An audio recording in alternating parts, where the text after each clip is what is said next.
Class third.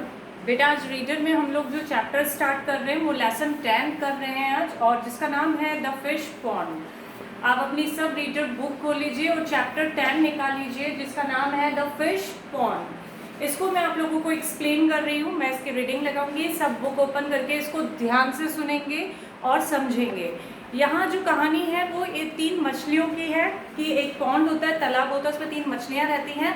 वह मछलियों के साथ क्या होता है उस कहानी में आप सुनेंगे। चलिए हम स्टार्ट करते हैं। तो अपना चैप्टर ओपन कर लिया सबने, चलो स्टार्ट करते हैं।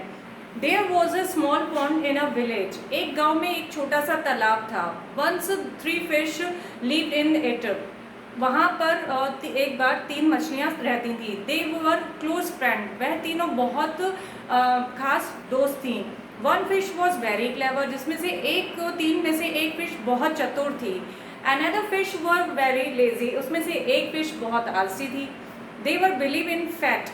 फेट होता है बच्चों भाग्य। उनमें से जो लेजी फिश थी वो अपने भाग्य पे ज़्यादा बिलीव करती थी। The third fish was very wise. और जो तीसरी फिश थी वो भी बहुत ज़्यादा बुद्धिमान थी।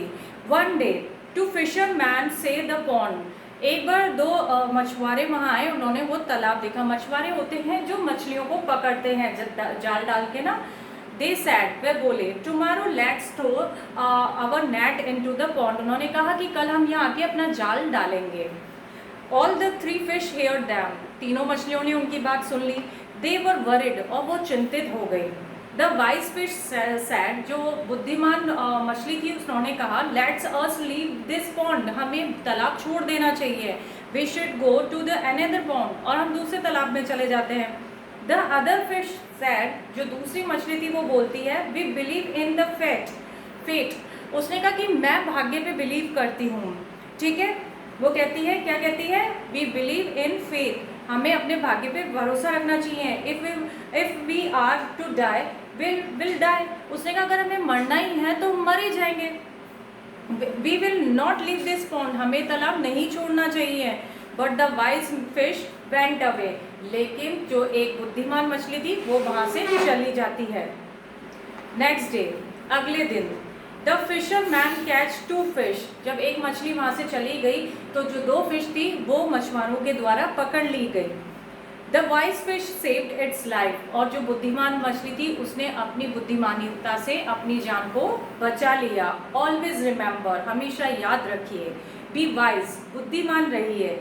नेवर डिपेंड ऑन लक, हमें अपने भाग्य पर हमेशा डिपेंड नहीं रहना चाहिए।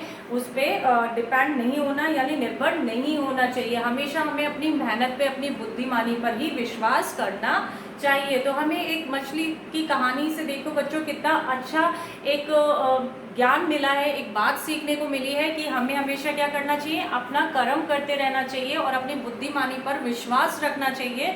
हमें कभी भी अपने भाग्य पर निर्भर नहीं रहना चाहिए कि भाग्य में होगा तो हो जाएगा वरना नहीं होगा। ऐसा नहीं होता। हमेशा हमें हर चीज़ को प्राप्त करने के लिए, चाहे वो अपना जीवन को अच्छा बनाने के लिए, कुछ ऊंचाइयों पे जाने के लिए, हमेशा अपने कर्म करते रहने चाहिए और अपनी बुद्धिमत्ता पर विश्वास रखना चाहिए। तो बच्चों ये फिश वाली कहानी आपको अच्छी लगी होगी और आपको इससे एक देखिए नई बात भी सीखने को मिली। तो चलिए आज हम इससे रिलेटेड कुछ वर्ड मीनिंग भी मैं आपको बता देती हूँ।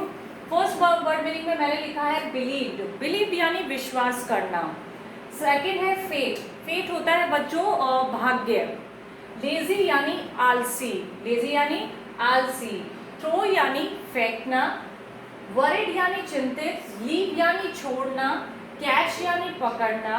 रिमेंबर यानी याद रखना। डिपेंडेड यानी निर्भर करना। और लक यानी भाग्य। देखिए इसमें लक का मतलब भी भाग्य होगा और फेट का मतलब भी भाग्य होता है। तो बच्चों दिए गए ये 10 वर्ड मीनिंग है जिनको आपको अच्छे से अपनी कॉपी में करेंगे और फिर इन वर्ड मीनिंग्स को ढंग से लर्न भी करेंगे। आपको प्रॉपर ये सब स्पेलिंग्स लर्न होनी चाहिए, इनके अर्थ भी लर्न होने चाहिए। तो इस चैप्टर को सुनने के बाद ढंग से आप अपनी कॉपी में अच्छी अच्छी राइटिंग में ये वर्ड मीनिंग करेंगे। Thank you, take care.